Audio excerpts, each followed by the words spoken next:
আসসালামু আলাইকুম সবাইকে। আমার চ্যানেলে সবাইকে স্বাগতম। আমি মোহাম্মদ সাইফুল ইসলাম। আমাদের আজকের ভিডিওর টপিক হচ্ছে বাংলা কীভাবে মুসলিম মেজরিটি হলো। আমরা জানি বাংলাদেশের 90% এবং পশ্চিমবাংলার 27% হচ্ছে মুসলিম জনসংখ্যা। কিভাবে এই জনসংখ্যার মানুষ মুসলিম হলো সেটাই আজকের আমাদের ভিডিওর টপিক। চলুন আমরা ইতিহাসটা আজকে বের করি। কিন্তু এটা কোনো রক্তক্ষয়ী যুদ্ধের ফল নয়, এটা ছিল ধীরে ধীরে শান্তিপূর্ণ প্রক্রিয়া, সুফি সাধকদের প্রভাব, কৃষি সম্প্রসারণ আর নদীর পরিবর্তনের জাদু। 1300 শতাব্দী থেকে শুরু করে 1800 শতাব্দীর মাঝামাঝি পর্যন্ত চলেছে এই যাত্রা। আজ আমরা টাইমলাইন ধরে দেখব, জনসংখ্যা ডেটা নিয়ে আলোচনা করব। আমার চ্যানেলটি ভালো লাগলে লাইক ও সাবস্ক্রাইব করে পাশে থাকার অনুরোধ রইল। চলুন শুরু করি। প্রথমে ফিরে যাই 8ম শতাব্দীতে। তখন বাংলা ছিল বৌদ্ধ সংস্কৃতির কেন্দ্র, পাল রাজাদের আমল। কিন্তু ইসলামের প্রথম স্পর্শ আসে আরব বণিকদের হাতে। তারা চট্টগ্রাম বন্দর দিয়ে বাণিজ্য করত এবং সাথে নিয়ে আসতো ইসলামের দাওয়াত। 11শো শতাব্দীতে সুফি সাধকরা আসেন, যেমন শাহ সুলতান রুমি। তিনি স্থানীয় শাসকদের প্রভাবিত করেন, কিন্তু জনসংখ্যার বড় অংশ এখনও বৌদ্ধ বা নিম্নবর্ণের হিন্দু, সেন রাজবংশের শাসনের বদৌলতে। এটা ছিল শুধু যোগাযোগের পর্যায়ে, কোনো জোর জবরদস্তি নয়। সুফিরা গান কবিতা দিয়ে মানুষের হৃদয় জয় করতেন, ফলে ধীরে ধীরে কিছু স্থানীয় মানুষ ইসলামের দিকে ঝুঁকতে শুরু করে। এবার আসি 13শো শতাব্দীতে, বাংলা সালতানাতের যুগ, সবচেয়ে গুরুত্বপূর্ণ অধ্যায়।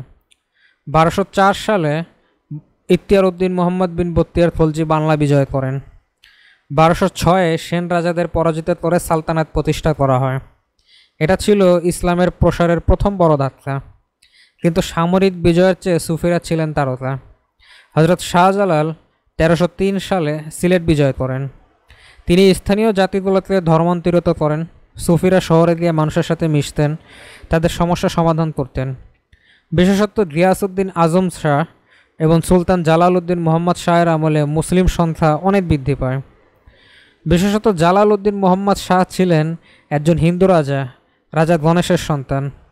তার পিতা অনেক মসজিদ ধ্বংস করলেও তার সন্তান জালালউদ্দিন মোহাম্মদ শাহ অনেক মসজিদ নির্মাণ করেন এবং ইসলাম প্রসারে অনেক গুরুত্বপূর্ণ ভূমিকা পালন করেন। ব্রিটিশ ঐতিহাসিক জেমস ওয়াইজের মতে তার 18 বছরের শাসনে যত মানুষ মুসলিম হয়েছে তা পরবর্তী 300 বছরের চাইতেও বেশি। এই যুগে ইসলাম হয়ে ওঠে বাংলা সংস্কৃতির অংশ। এখন আসি মুঘল যুগ, 1576 থেকে 1757।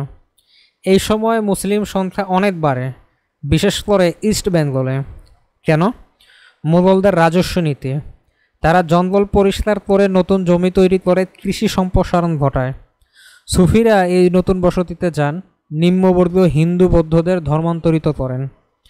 নদীগুলোর পথ বদলে নতুন উর্বর জমি তৈরি হয়, যা অর্থনীতিতে সমৃদ্ধি আনে। ঐতিহাসিক রিচার্ড ইটন বলেন, 1760-এর মধ্যে ইস্ট বেঙ্গলে মুসলিমরা সংখ্যাগরিষ্ঠ হয়ে ওঠে। এটা ছিল অর্থনৈতিক সামাজিক কারণ, সামরিক কারণ নয়। এবার আসি 18শো শতাব্দীতে, ব্রিটিশ যুগ। ধর্মান্তর চলতেই থাকে, কিন্তু পার্মানেন্ট সেটেলমেন্ট বা চিরস্থায়ী বন্দোবস্ত, যেটা 1793 সালে করা হয়, এটা হিন্দু জমিদারদের শক্তিশালী করে। তবুও মুসলিম কৃষকদের সংখ্যা বাড়তেই থাকে। প্রথম আদমশুমারির অবাক করা ফলাফল দেয়। আগে বাংলাকে হিন্দু ডোমেইন মনে করা হতো। প্রথম শুমারিতেই পুরো বাংলায় মুসলিমরা হয় 51%, হিন্দুরা হয় 48%। প্রথম অফিসিয়াল মেজরিটি। চট্টগ্রাম, নোয়াখালী, পাবনা, রাজশাহীতে 70% প্লাস মুসলিম। ইস্ট ডিভিশনে ঢাকায় 64, চট্টগ্রামে 68% মুসলিম। এই ফলাফল হিন্দু, ব্রিটিশ, এমনকি শিক্ষিত মুসলিমদেরও অবাক করে। কারণ হিন্দু আর ব্রিটিশদের ধারণা ছিল সারা ভারতের মতো বাংলাতেও হিন্দুরা মেজরিটি হবে। আর মুর্শিদাবাদের শিক্ষিত উর্দুভাষী মুসলিমরা নিজেদের সবসময় আরব, আফগান কিংবা ইরান থেকে আসা লোকের বংশধর উপাধি দিত। নিজেদের স্থানীয় ধর্মান্তরিত মুসলিম হিসেবে পরিচয় দেওয়াটা তাদের জন্য লজ্জাজনক ছিল। মুসলিমদের ভেতর জাতিভেদ ইসলামে না থাকলেও তৎকালীন শিক্ষিত মুসলিমরা জাতিভেদ তৈরি করেছিল। তারা নিজেদের আশরাফ মুসলিম বলতো, মানে ইরান, আরব থেকে আসা উঁচু বংশের মুসলিম। আর স্থানীয় ধর্মান্তরিতদের বলতো আত্রাফ মুসলিম, মানে নিচু বংশের মুসলিম। তাই উচ্চ বংশের মুসলিমরা যেহেতু বিদেশ থেকে আগত, তাই শিক্ষিত মুসলিমরাও ভেবেছিল যে বাংলায় তারা হবে মাইনরিটি। কিন্তু সত্য হচ্ছে বাংলার 90% মুসলিমই ধর্মান্তরিত মুসলিম, যারা বাংলাকে মুসলিম মেজরিটি বানিয়েছিল। তারা স্থানীয় লোক, তাদের পূর্বপুরুষ হিন্দু বা অন্যান্য নিম্নবর্ণের হিন্দু থেকে মুসলিম হয়েছিল।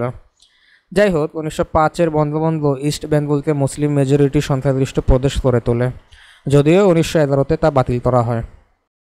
সারাংশে বলতে গেলে ইস্ট বেঙ্গল বা পূর্ব বাংলা, যেটা বর্তমানে বাংলাদেশ, সেটা 17শো শতাব্দীর শেষ দিকেই মুসলিম মেজরিটি হিসেবে আত্মপ্রকাশ করে। 1881 সালের আদমশুমারিতেই এই জিনিসটার প্রমাণ পাওয়া যায়। 51% মানুষ মুসলিম হিসাবে এখানে আইডেন্টিফাই হয়।